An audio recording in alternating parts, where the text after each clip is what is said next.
Welcome to Eat, Sleep, Wine, Repeat, a podcast for all you wine lovers who, if you're like me, just cannot get enough of the good stuff. I'm Yanina Dore, your host, brand ambassador, wine educator, and sommelier. So stick with me as we dive deeper into this ever-evolving, wonderful world of wine. And wherever you are listening to this, cheers to you. Hello, wine friends, and welcome back to another episode. Now, my guest today really does not need an introduction. I am sure every single one of you knows who Master of Wine Tim Atkin is, whether you have read one of his articles, whether you follow him on Instagram and see some of his beautiful photography and all of his adventures around the world. He is one of the three wine men, so you may have met him at one of his events with Jolly Ollie and Oz Clark. If you are in the wine industry and maybe you judge at the International Wine Challenge, you will know that he is a co-chairman. Tim is hilarious. He is knowledgeable. He's really great fun. It's only taken Tim and I don't know, about 2 years perhaps, to organize an actual date for this podcast. So honestly, I'm so excited we have finally done it. Tim spends much of his time traveling to places like Chile, South Africa, Ribera del Duero in Spain, and Rioja, so that he can write these incredibly detailed and knowledgeable and informative reports on what's going on and what wineries and winemakers or wines are doing really, really well. And so in February the 13th, he is bringing a whole load of winemakers from Rioja with all of his favorite wines. And there is a tasting for the trade during the day and for consumers in the evening. So anybody who is around London on February the 13th. So if that interests you, go to timatkin.com and you'll be able to buy tickets, but do it quickly before they sell out. And so for this reason, today's episode is all about Rioja. So not just about the grapes, the villages, but his own opinions, thoughts, and inside scoop. Now, before we get to the episode, may I give a big shout out to my sponsor of this season, Wickham's Wine, an incredible online retailer. What if you just hit me up recently to say you tried some of their wines and loved it? I told you guys, it's not just me. Amazing quality. And remember, first order, if you use the code EATSLEEP10, you'll get 10% off. But I know you're all raring to go and ready to hear what Tim has to say. So let's go talk to Tim now all about Rioja. Okay, it's finally happened. Has it taken us to finally when did you finally say that you were going to be on this podcast? I don't know if it was 2-3 years ago. Oh, well, I don't know. I've been playing hard to get. No, it's just it's made you want it even more. It's made me want you more. Oh, darling. Absolutely. Oh, dearie me. Anyway, we finally got you here. You're in the hot seat and I get to ask you a million questions now. Ask away. Far away. Are you ready? No, see, okay. I want most people, I would hope, who are passionate about wine, who've listened to this podcast, who've been drinking for a while, should know who you are, right? So they're going to all be wanting to know, actually more than most people, did you ever have a wine moment? Was there a wine experience? What happened? How did you get into the wine industry? It was actually a bit complete by chance, really. When I was at university, I ran a magazine with two friends. And one of the friends did a 3-year degree, okay, and I did a 4-year degree because I studied French with Spanish. Mm-hmm. And so in the year between me coming back to do my 4th year and him going into the wider world of work, he got a job with a magazine company. And he said to me, when I finished my degree, he said, there's a job on a wine magazine. Why don't you apply? And I had already written to this magazine company, big company, and said, you know, this is stuff I've written at university. And they said, when you finish your degree, get in contact. And there was a job on a wine magazine, and it could have been anything because this magazine company had magazines about dentistry. It had magazines about cars and vans and all sorts of things. And so I got a job on a wine magazine, and I was not a wine expert at all. And I think they took me on basically because I'd done some okay journalism at university, but more because I spoke languages. So that was it. I mean, it was lucky, complete fluke. Do you remember your first ever wine article published in that magazine? Yeah, absolutely do. It was not a wine article. So when you were, I was what was then called an editorial assistant. And this is so long ago that we had typewriters. This is before even the Amstrad. In my first year, I bought an Amstrad. Typewriters, and then we used to cut out pieces of paper and stick them onto a galley sheet and then turn the lines over at the bottom. And that's how long ago it was. My first ever article in Wine and Spirit, as it was then, was about cream liqueurs. Obviously, when this episode comes out, it's going to be January. We are recording during Christmas, you and I. Will you be having any cream liqueurs or any cream sherries or any... I quite like cream sherry. Cream liqueur it used to be one of my little secret vices. When I was at university, a friend of mine had a theory that we all had a secret food vice, and hers was the wagon wheel. Do you remember the wagon wheel, which was a chocolate wheel? Oh my God, yeah, with the marshmallow and jam inside, wasn't it? And mine was sort of Bailey's Irish cream liqueur for a bit. But having said that, I haven't had one for 20 years. But that was my first ever published article in Wine and Spirit, was about the cream liqueur market. Hey, God. Amazing. Wow. Okay, listen, after this podcast, you need to go and get a Bailey's, right? I do. Take it back a few decades. Oh my God, I absolutely love it. But anyway, so you fell into the wine world, which actually many of us did. Obviously started taking it very seriously. You have now got your Master Wine. When did you, was it just after 2000? I can't remember. I passed that in 2001. Yes, okay, because I did do some research. I'm very impressed with the amount of work you've done.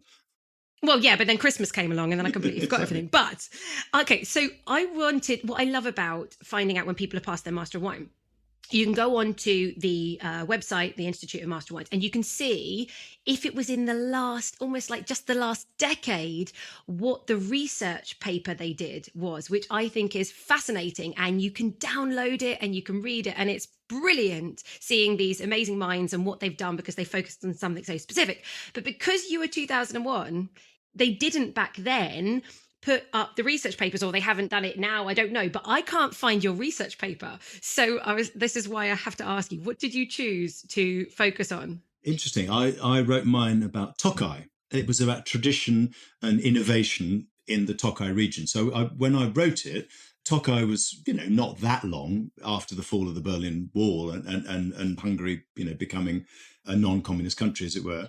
And it was just a fascinating place. And I went there on a press trip and I thought, this is amazing. And so journalistically, it appealed to me to write about this place that had been a very historic wine region and then kind of gone into the doldrums under the communist rule from, 48 to 1990 or so, and was then reborn. And so I wrote about it. And I think then a lot of the dissertations these days are unbelievably boring, I think, because they've made them very statistical or statistics based. And I don't know why that's happened, because I think in a way a Master of Wine dissertation a lot of it should be about good writing and research and history. And I suppose I approached it as a journalist and a historian. And this was pre them making it unbelievably statistics based.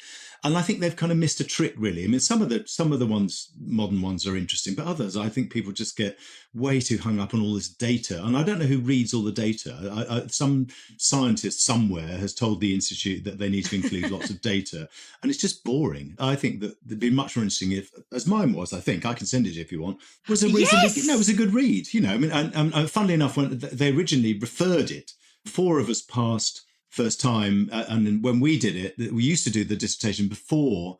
It's now the research paper. Used to do it before the exam, and we were the first year that wrote it after the exam. And of the 3 of us who passed first time, 3 of us passed first time, we were all referred. But they said that mine was too journalistic, and I kind of had a bit of a fight with them and said, why is it too journalistic? Because it's too well written, in a sense. Sorry, being arrogant. But anyway, in the end, they passed it, and there we go. But anyway, it was fun. Oh, I love that. But I'll send it to you. It's out there. You have to. And it's perfect time because actually, funny enough, literally a few episodes before, I spoke with the winery director of Royal Tokai. So one of my latest episodes is on Tokai. I just think it's such a phenomenal product, and especially the sweets. But it's so exciting that now they're going into such amazing. They've got the dry still ferments. It's just, anyway. So the last few episodes. So it's really interesting that you've done that. Yes, send it to me, and then I'll judge you and I'll let you know if you deserve to have passed. You can. Yes, love it. So when you were doing your Master of Wine, what was the hardest thing back then? Was it the something like the research paper? Was it certain exams? Was it the blind tasting? For you, what did you struggle with the most? The research paper I really enjoyed doing. The tasting I enjoyed doing a lot because I think I'm a good taster, and I was lucky as a journalist. I had access to lots of bottles, not just tastings, but free samples and things like that. The bit that I really struggled with was what was then paper 2, which was kind of the science of wine. It was much more about things like bottling. I was absolutely crap at science at school. I got a C in what was then physics with chemistry O-level. I was in that kind of art stream. So I did history and languages and English and stuff like that. And I found it really hard doing the scientific bit, like there was with all the gases. And so I learned all this stuff and I forgot it the minute I walked out of the exam room. But, why do people use nitrogen as opposed to carbon dioxide, as opposed to this and that? And so that was the bit that was hard for me. I thought the marketing paper and business of wine was what I was doing anyway. The viticulture was not too bad because it was less scientific in a way. It was the winemaking bit, particularly the post-production, bottling. I mean, I even went to Felling. Have you been to Felling? To a bottling. No. I went to a bottling plant in Felling. I spent a day at Felling just talking to the production manager saying, why do you do this? Why do you do that? Anyway, that was the bit I found hard. So basically, yeah, you wouldn't recommend anyone going to a bottling plant for the day. That's not one of your wine experiences that sticks in your head. Not so magical. If they're doing the Master of Wine, I would, because it's actually very boring but essential. You need to know that stuff about shipping wine and stuff like that. I mean, it's part of being a master of wine. I mean, as I said, I've never used it again, but I'm glad I learned it. Well, now you talk about the boring part of wine. Is that why you are so well known for wearing such spectacular, colourful shirts? Because you refuse that people will find wine boring? Is this part of it? I think it probably is. I've always liked shirts. I've always liked colours. I've always liked dressing up. A bit of me likes not conforming, I suppose. So that's it's my way of expressing a bit of colour, a bit of fun. And, I like wearing stripy trousers and loud shirts and loud suits. And I think it's, fun. Why not? And so, I think it's a bit of that. How many shirts with colour? We don't care about the white ones. How many shirts do you own? That's a very good question. And it's very germane to what I'm going to do today when we finish this podcast, which is I'm going to have a bit of a shirt clear out and I'm going to take some to Oxford because I reckon I've probably got 100. I've got a very good friend, John Hegarty, the advertising guy, and he has a rule which is 1 in, 1 out. So if he buys a new shirt, he throws an old one away. If he buys a new book, he recycles a book. And I think that's very good advice. So I think I may lose 20 or so today to Oxfam. Well, the good thing is you're giving them to charity, but I don't know, you could do like a shirt sale online on Instagram for the wine community, and then the proceeds, which I bet you could get more money. It's a lot of work. It's a lot of effort though. Yeah. Could then go to a charity. Well, possibly. Let's discuss. Let me choose the shirts first. Get rid of the shirts first. Well, I don't know, a Tim special, and then people can go, and then people could wear your old wine colourful t-shirts or shirts, shall I say, to wine tastings. You could start this whole crazy trend. They could turn up as clones of me. Yeah, I quite like that. Yeah. Well, I mean, you like that. Okay, yeah. Maybe I'm going a little bit too far. Well, you're not the only one, are you, to wear the colourful shirts? Yeah. Of course, you've got Ollie, you've got Oz, the 3 wine men. Many people may have discovered you personally from the 3 wine men. And I've never asked you, how did that happen? Was that a coincidence? Did you just sit down over, a very tasty glass of wine and go, hey, we should put on some nice shirts and talk about wine in a fun way? There's actually a shirt sponsor for 3 Wine Men, which is called Gresham Blake, which is not the only place I buy my shirts. But Ollie knew Gresham Blake, who was a bloke called Gresham, because they have a shop in Brighton and Ollie lives in Lewis, and they sponsored us. So when we wear shirts to 3 Wine Men, they are Gresham Blake shirts. But my own personal shirts I buy from various people, including Gresham Blake, but I mostly buy my shirts from a place called Emmet, which is a place in the King. They have a branch in the King's Road and one in German Street, and so that's it really. I mean, Ollie likes loud shirts. Oz will wear anything that's free, basically.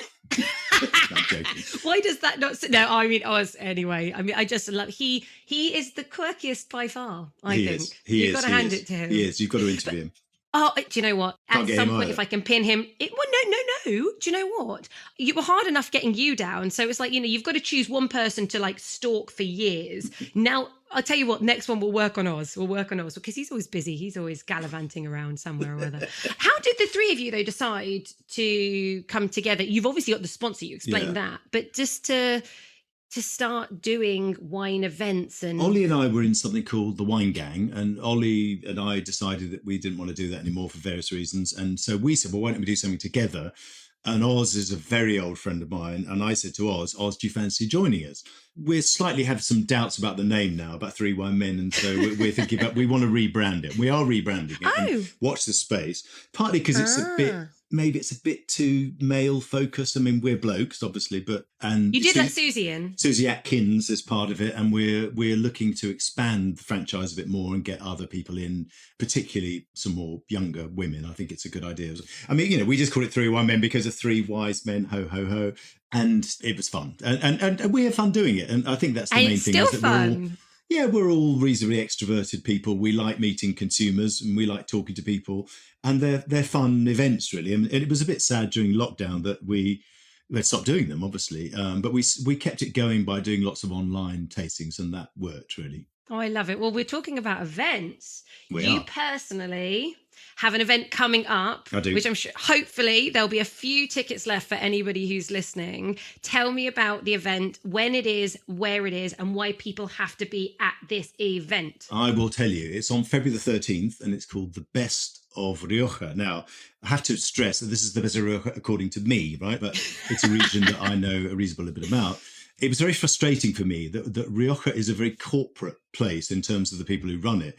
And they always tend to promote the biggest rather than the best. And there'd never been a tasting ever, either in Spain or in England or anywhere else, where the best producers were all together in one room pouring their wine. So I thought, well, I'm going to get the best 50 producers all to come, and they're nearly all coming. They're nearly all pouring their wines. And it's on February the 13th at 1 Great George Street, which is very close to Westminster Tube and the Houses of Commons. It's a lovely, lovely, lovely venue. And it's going to be a trade tasting during the day. And then in the evening, from 5:30 to 8:30, it is a consumer tasting, so called The Best of Rioja. They're all going to be there. I mean, some places you'll never have heard of. Some bodegas are incredibly famous, the Marques de Murrietas of this world, the Cunes of this world, Rioja Alta, people like that. They'll all be there, all pouring their own wines, but there are also lots of small people that you may not be familiar with. Even if you think you know about Rioja, this is the Rioja. This is really a unique opportunity for a mere 50 quid a ticket to spend 3 hours tasting some unbelievable bottles of wine. And if you're very nice to me, I'll say hello. So it'll be a lot of fun. Yeah.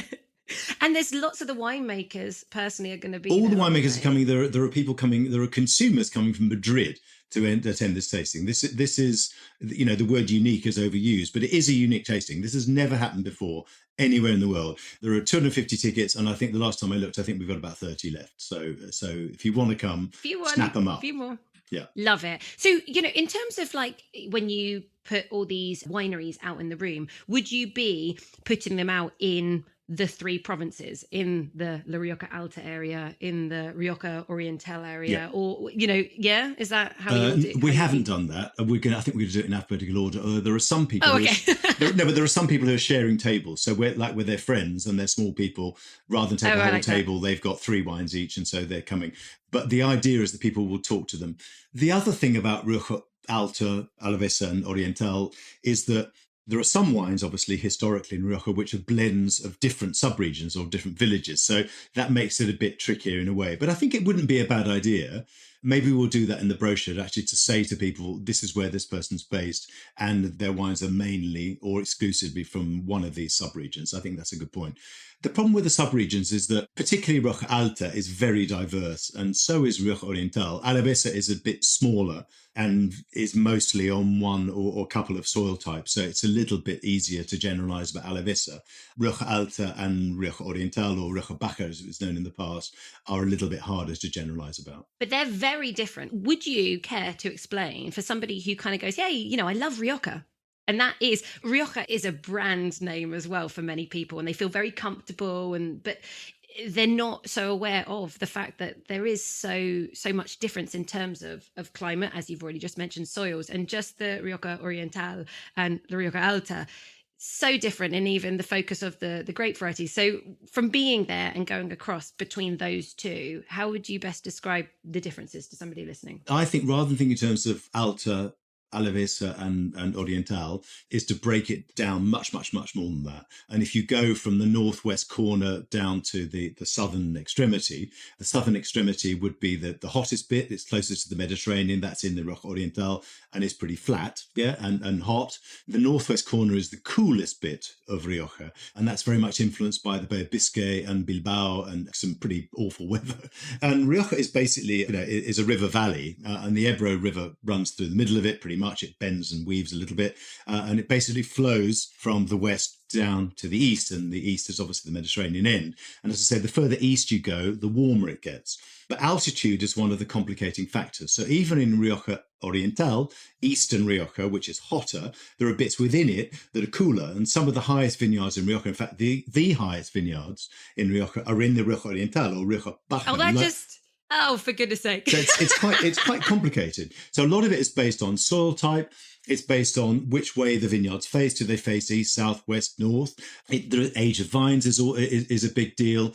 How much influence there is from the Atlantic, how much there is from the Mediterranean. So rather than thinking in terms of the three sub-regions, think about maybe 10 regions. And if you buy my report, plug, I talk about the sub-regions within it, and then even break it down so you're thinking about individual villages. Where are the villages? The way we do about Burgundy, that even though, Gevrey-Chambertin and Chambord-Musigny and Vosne-Romanée are all in the Côte de Nuits, they're very different villages and they produce very different styles of wine. And that's kind of where I want Rioja to get to.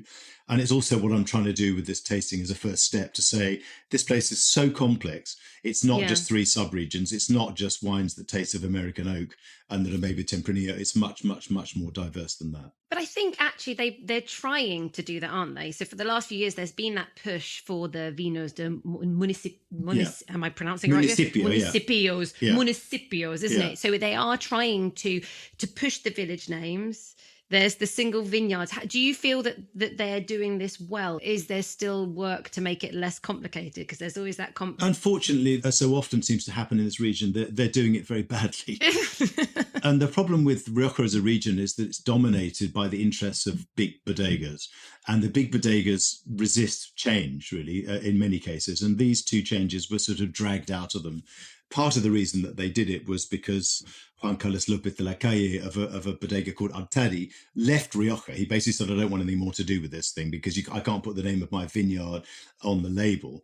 And so he forced change upon them. And I'll come back to the single vineyard wines, the Viñedos Singulares in a second, but the municipio was, they said, okay, you can use the name of the village. But again, they did it very badly in that if you have vineyards in more than one village, as many people in Burgundy would do, and also many people in Rioja do, you can't use more than one municipio. You can only use the name of the village where your winery is based. So you have to have a bodega. It's illogical in a sense. The idea is right, but it's badly applied.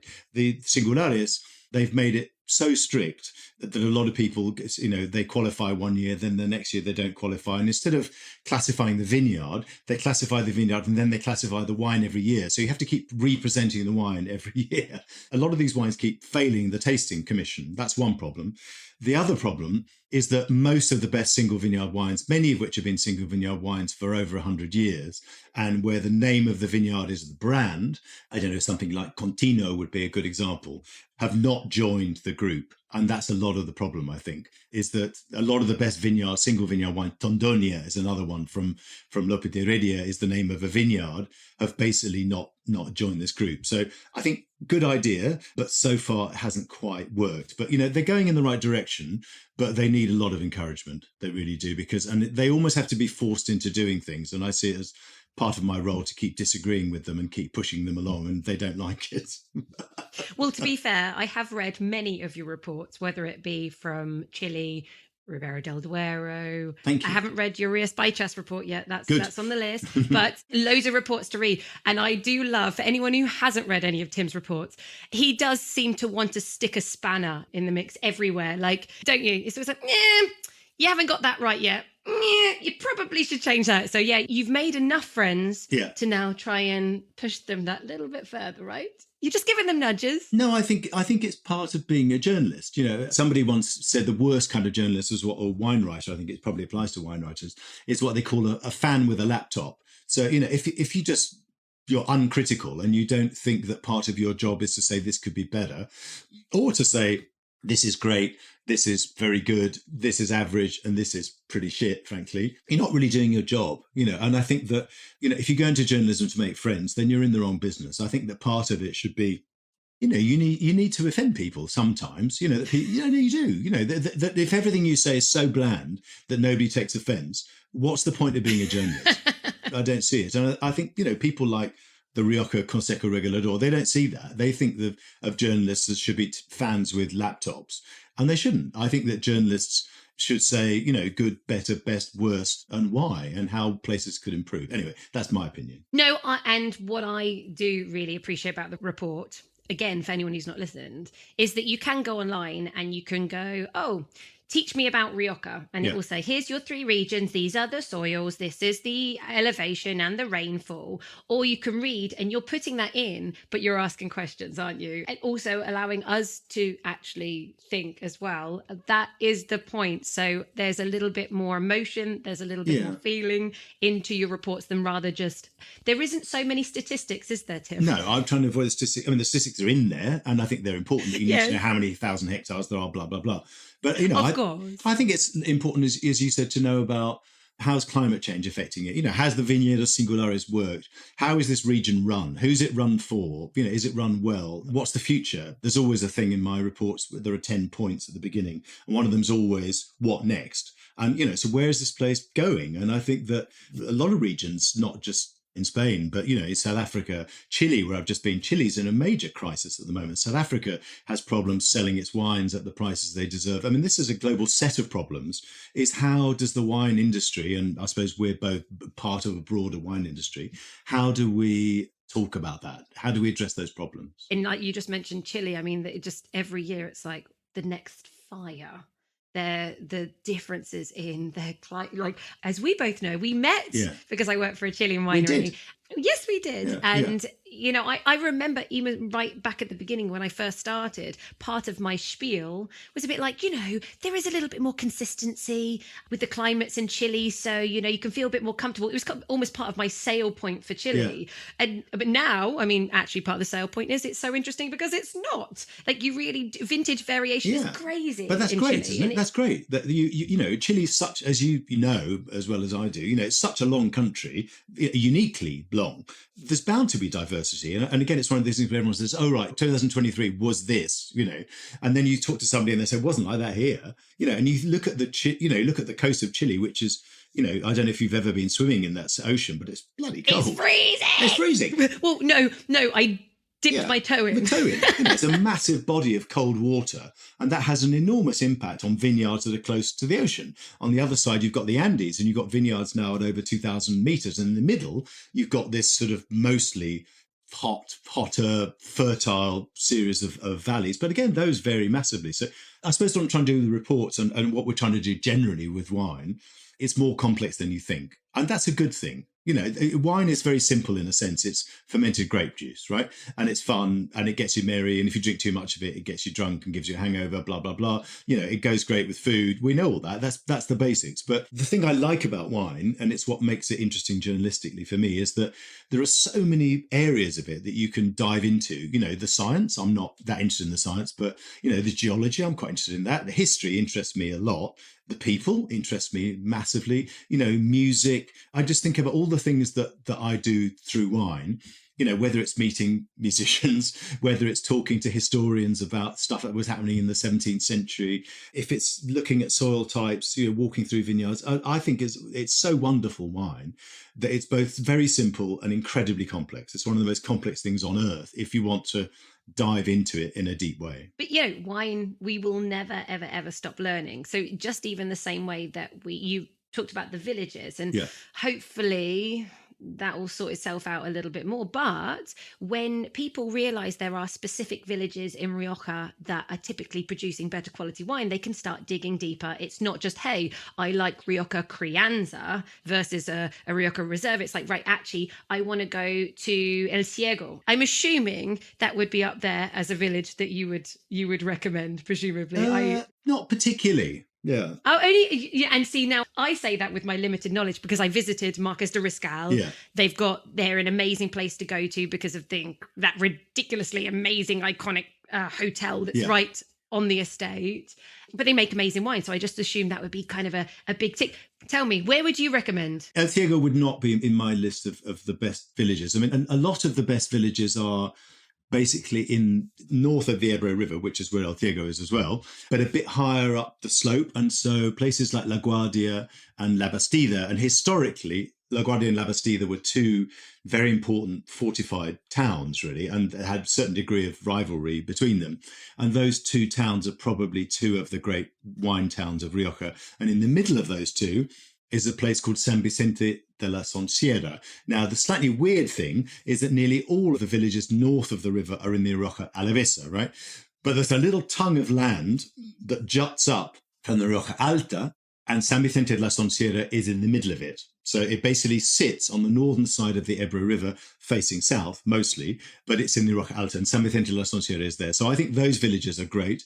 Some of the villages in the Rioja Oriental, there's a place called Kel that I like very much, and Tudelia. I've never heard. Oh, well, you've got to read the report again. And and in the southern bit, and this is part of climate change, a lot of these villages that were in the southern bit of Rioja Alta, so very close to the Sierra de la Demanda, which is the southern border of Rioja that faced north, historically were regions that made clarete. They made the rosé wine. And the reason they made rosé wine is because they couldn't get the red grapes ripe. They were mostly garnacha blended with viura to make clarete. And a lot of these vineyards now, which often at 700, 800 meters facing north, Cordovin, places like that, Badaran, these are all very, very amazing villages with 100-year-old garnacha vineyards that with climate change are coming into their own. So if you read the report, there are so many amazing villages. I mean, El Ciego is okay, but I wouldn't put it up there in my top 10, if I'm being honest. To be honest, I was like, I just know that there's a winery that I really like there. What about Briones? I'd put that up there. Because, again, I have a lot of emotion there, because if I went to Vivanco, got taken care of there, and they have an incredible museum. It's really, really special. I tell people they must go to that museum, because I remember there's a scratch and sniff. In terms of getting you're getting the aromas and really getting your nose to start working. Brilliant. And then of course the history, it's very interactive. So that's something. Where would you recommend people to go and visit? Obviously Aro is the place you must go, because that's where you could just walk up one street and there's some of the most iconic wineries on either side. It's the most amazing thing. But apart from, say, Aro, where would you, for somebody to base themselves or spend a few days, is there some places that you've just felt at home or is stunning and beautiful, or some of the best views? What do you think? I would base myself in San Vicente de la Sonsiera, because it's on the north side of the river. It's kind of more or less in the middle of the best bits, if you like. And it's quite large as a town. So lots of wine bars, lots of places going to have breakfast in the morning, lots of good wineries. It's very close to Briones. It's not very far from La Bastida, from La Guardia, from Aro, as you said.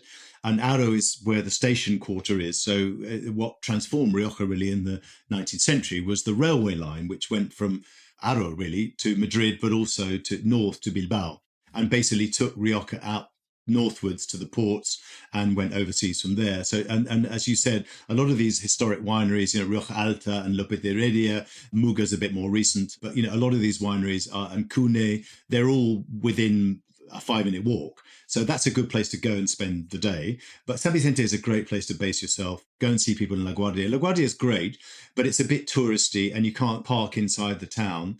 And, it's sometimes difficult to park. But La Guardia is a great place to go and visit, but I wouldn't base myself there. I think San Vicente is a great place to be. But Briones is very close by. As you said, you've got Vivanco, which is this amazing wine museum. You've got, 2 or 3 really top producers in Briones. Vivanco are very good, but you've also got Miguel Marino and you've got Allende. Both of those are within 2 feet of each other. There's also the hotel that I always stay at in Briones, which is called the Santa Maria Briones, which is, I think, the best hotel in Rioja. It's not cheap, but it's worth every single penny. Okay, there we go.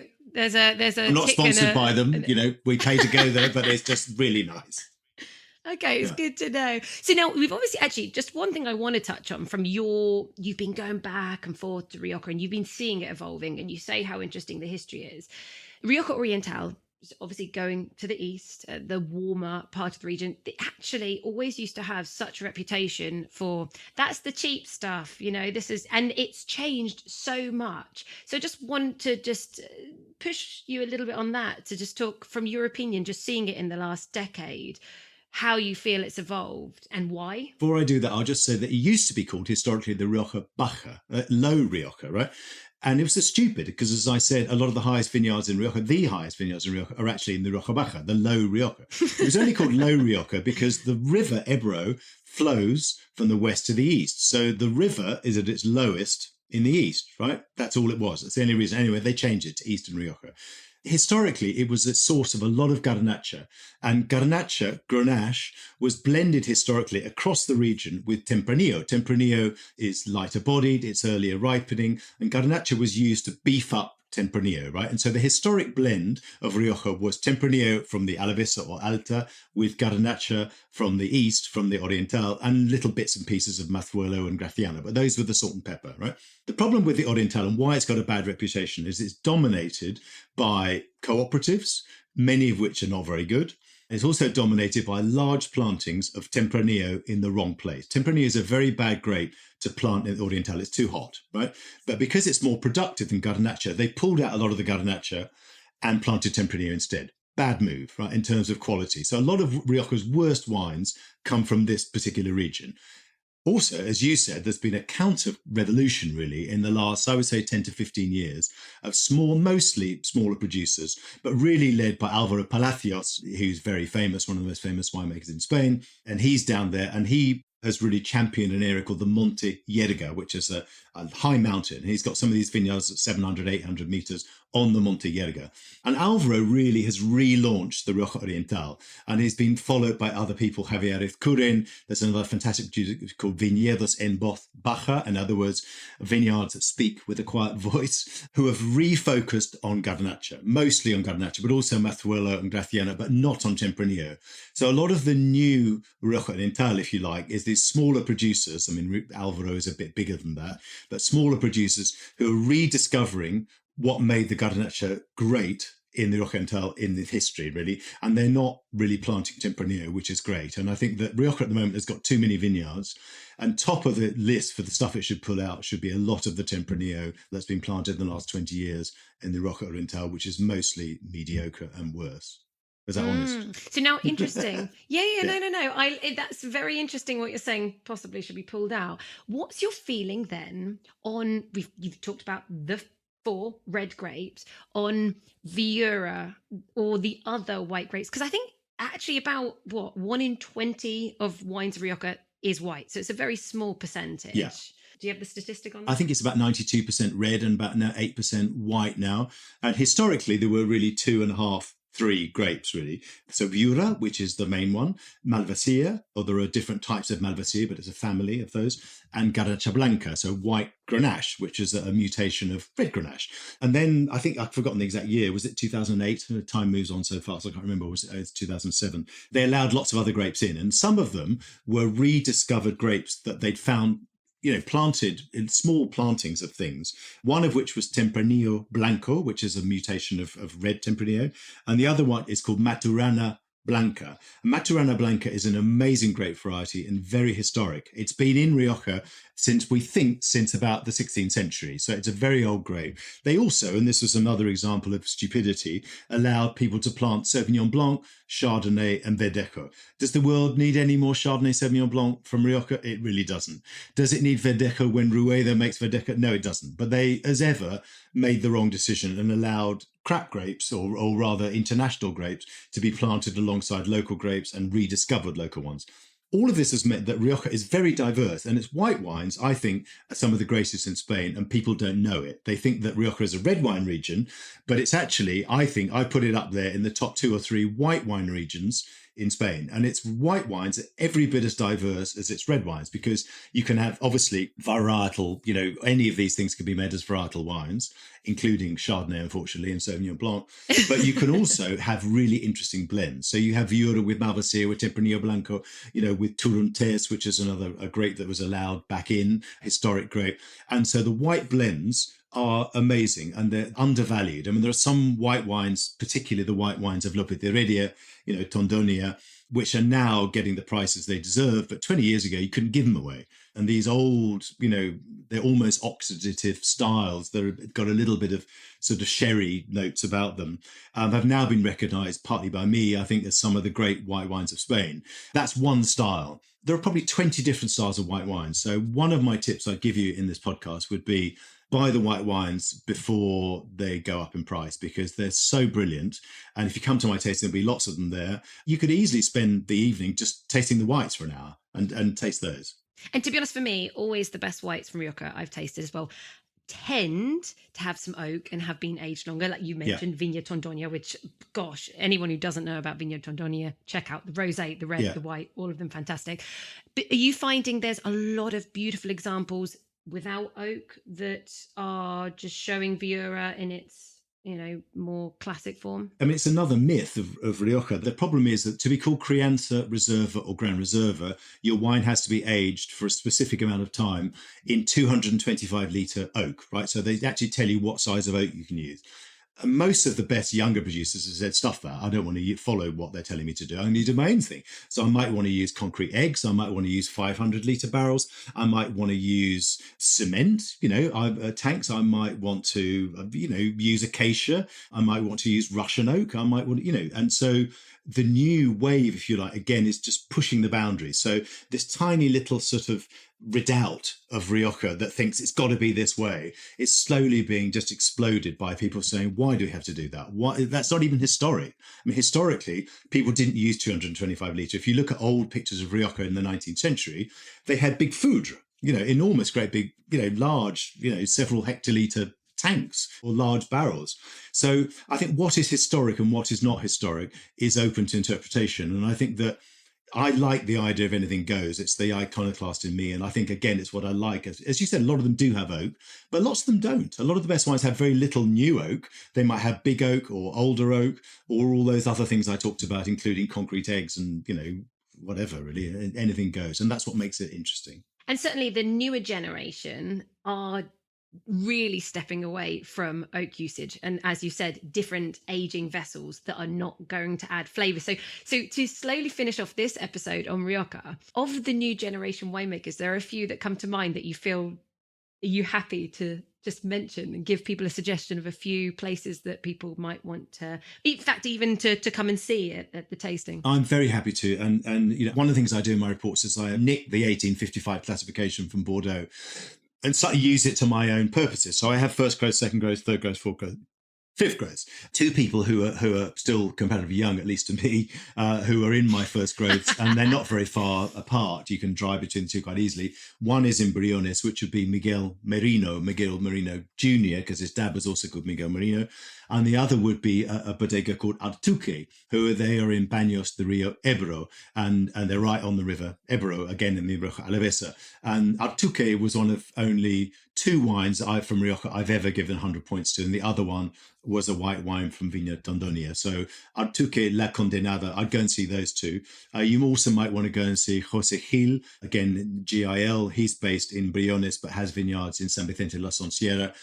A great friend of mine, he's my age, so he's not young anymore, but is Abel Mendoza, I suppose, who, and his wife is called Maite, and Maite and Abel, if you get a chance to go and taste with them, sit around their kitchen table, that is they're in San Vicente La Sonsiera, that is kind of the quintessential Rioja experience. So think small, go and see the small producers and just make the best of them, really. I love that. Okay, right. Because wine is fun, because you don't take things seriously, we're going to finish off this episode with a bit of a quick fire so people just know your thoughts. Right, so tell me your thoughts on sangria. Yay or nay? If there's nothing else to drink. Stemless wine glasses. Fine by me. Yeah, I really don't. As long as it's got a good bowl, I think the stem is not an important bit. I mean, it's slightly harder to do a bit of a swirl, that professional thing that we all do. But I think stemless fine. I'm not a snob when it comes to glass. I like a good glass, but it needs to be a good bowl. Yeah. No, I'm good because I'm always like, there's a Riedel glass which has no stem. I love them. I'm a big fan of that. Okay, good. Wine in a can. Why not if it brings new people into the wine industry? And I think one of the big problems we have is that people of your generation and younger than you, sorry, are there people younger than you? Yes, there are now. Younger than you. There definitely are. Exactly. They're not necessarily interested in drinking 75 centilitres of wine or sharing it with their mates. They might just want a little can. I think cans, there's some very good wines in cans now. So I think it's rather than the wine, rather than the package, it's the wine that matters. I think as long as the wine in the package is good, then who cares? Bag-in-box, fine. Tetra Pak, fine. I'm really not a packaging snob. I don't think it has to be in a bottle to be great. Okay, wine in a can approved. Flavoured wine. No, thank you. I mean, Yeah. Okay, what about this trend? Rosé wine with a jalapeno in it. You done it? No, the weirdest thing I've had was actually a Chinese wine with a dead lizard in it. But what? Yeah, where the lizard had actually started to flake off. In the bottle. The jalapeno pepper with anything sounds pretty horrible to me, and that's going to be pretty hot, isn't it? I mean, chili peppers are one of those things that they're not enemies of wine, but they make it difficult to. They're a very strong flavour, and I think that they make it difficult to drink. So I think that would be if I must, probably but not. I think once. And to finish off, non-alcoholic wine. They always seem completely pointless to me. It really is, because I think part of the joy of wine is alcohol, that it gets you slightly merry. I do recognise that some people have to drive and things like that. Well, I just think, drink water or just have one glass. In non-alcoholic wine seems to me to be utterly pointless. So if you want low alcohol wine, which is different, drink Moscato d'Asti. Moscato d'Asti has 5%. It's a delicious drink, and that has 5% alcohol. I mean, 5% alcohol for a beer would be quite strong, but for a wine, that's about as light as it gets without you going into non-alcohol or deliberately made as low alcohol wines where they remove the alcohol. The other thing I'd recommend would be German Riesling. Mosel Riesling, like a Spätlese or a Cabernet, you can get 8% Mosel Rieslings, which are absolutely delicious. And again, the alcohol's not too high. So if you want to drink lighter wines, I'd say drink wines with lower alcohol, but not wines where the alcohol has been removed. Perfect. Is that all right? Oh, that's God. the end of my speech from the soapbox. Finished.